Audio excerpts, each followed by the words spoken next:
And then finally, after all of those things,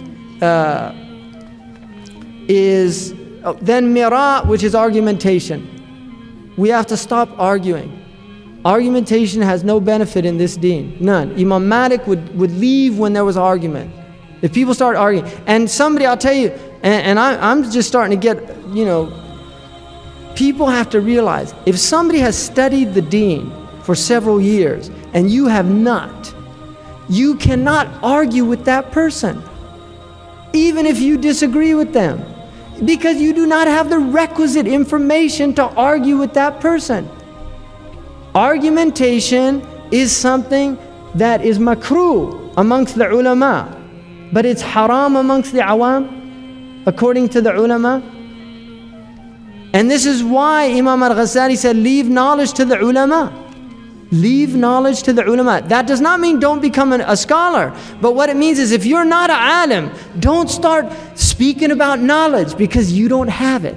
And this is why Imam al-Bukhari says, Bab al-ilmi qabla al-qawli wal-amal, the book or the chapter of knowledge before speaking or doing anything.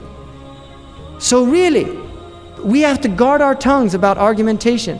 I mean, there's people argue all the time now. And this is why Imam Ali was asked, how do you know a man? He said, if he speaks, I know who he is instantly. And if he shuts up, I'll work it out in a day.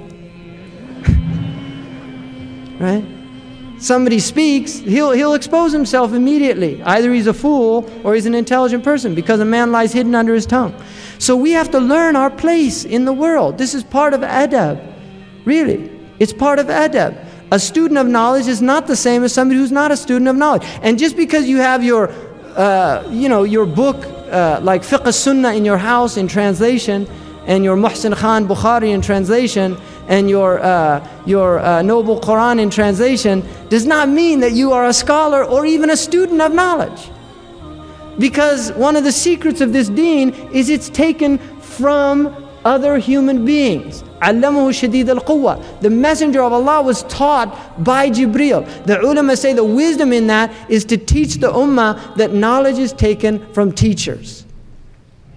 And he said, إِنَّمَا بُعِثْتُ مُعَلِّمًا. Right? The Prophet was sent to teach people, but he himself was taught, and he was taught by somebody who was less in stature than he was.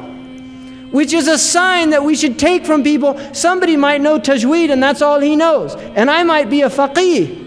And so my knowledge is greater than his knowledge, because knowledge of fiqh is over knowledge of tajweed.